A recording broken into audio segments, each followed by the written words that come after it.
This is Jeff Timberell, Director of the Southwest Florida Real Estate Investment Association. Here to talk about real-world real estate investing part 1. This is going to be the first video in a longer series of videos. This mirrors presentations we have been doing in the Southwest Florida REIA for the last 3 months. Disclosure, we're sharing our own experiences and knowledge with you. Please do your own due diligence before utilizing anything here. This is not to be construed as investment advice, and you should seek competent counsel before trying this at home. In the past 3 years, we've assisted and advised and had ownership interests in several private equity entities that employed over $14 million in capital in the Florida market, which gave us not only unique insight as to the amount of business we've done, it also gave us some great insight into how institutionalized investors employ capital. Number one key to being successful is to understand what you're there to do. In my opinion, this is the most important thing. There's so many people running around the world. There's a lot of people wanting to run around and try and do real estate investing. They take courses, they read books, they go to meetings, but they really don't know what they're there to do. They really haven't spent that critical time understanding what you're here to do, what's your mission, what's your goals. I mean, without having any goals, it's hard to achieve any goals, if that makes any sense. From our experience, the clearer the plan you have, you will be able to operate with a margin of safety. And that's the key word in this business, a margin of safety, because the ones that survive, last, and grow true wealth are the ones that don't make mistakes or make mistakes that you can recover from. Investing in real estate. Investment is the purchase of an asset or an item with the hope that it will generate income or appreciate in the future and be sold at a higher price. Keyword, the future for investing.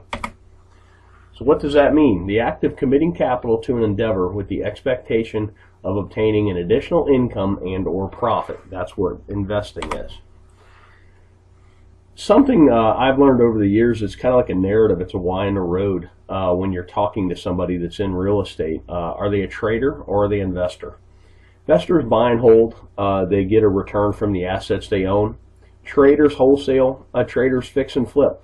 Nothing wrong with it. I do it. I've done it in the past. I'm trying to do it again today. I'm doing a marketing campaign as we speak, looking for contracts to wholesale.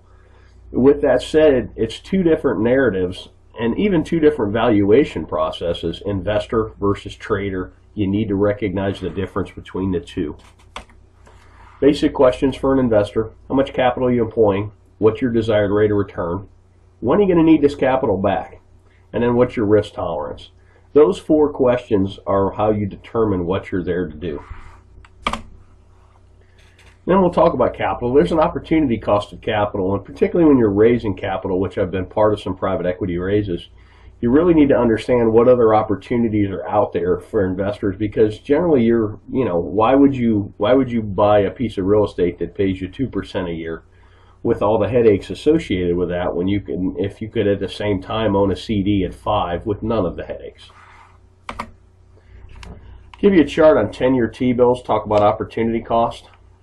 You can really see the recession, the Lehman Brothers crash really killed yields, but it's killed yields no matter what. I mean, pretty much at the time I'm talking about this, yields for a 10-year T-bill are bouncing between 2.6 and 2.8%. That's a terrible yield, particularly with the amount of money they're printing. Then you go back 10 years, and this is why investment real estate has become so popular, because it's one of the few places you can get a yield. Here's CD rates from 1984 on, and if you notice, about early 2000s, everybody got excited about real estate, and that's because the CD rates of return just continued to go down. So right now, my God, on a 1-year CD, you're getting not even 1%.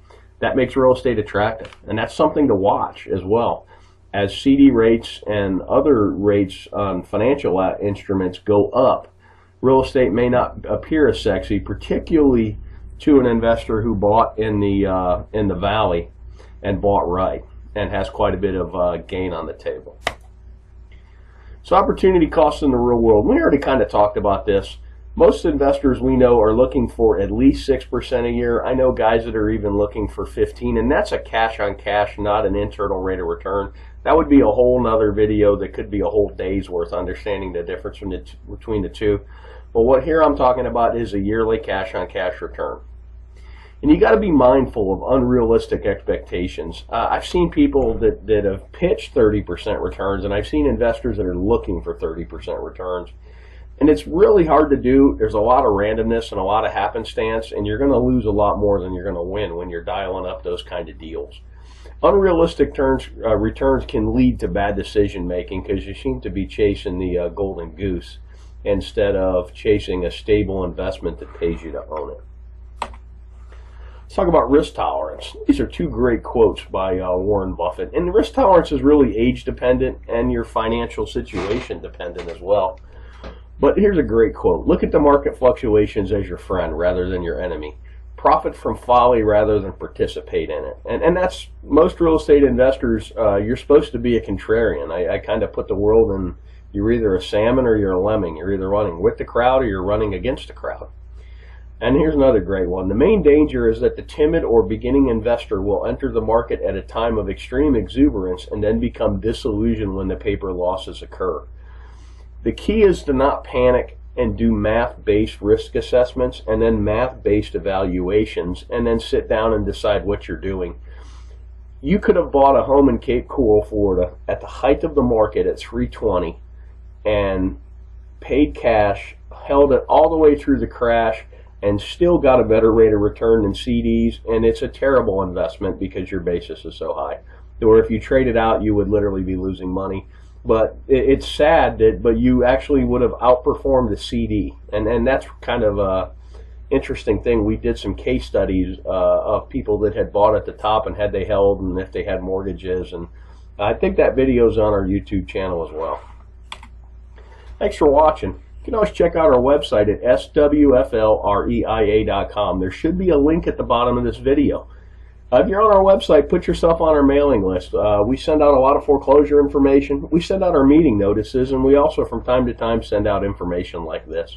I hope this information is useful to you, and make it a great day.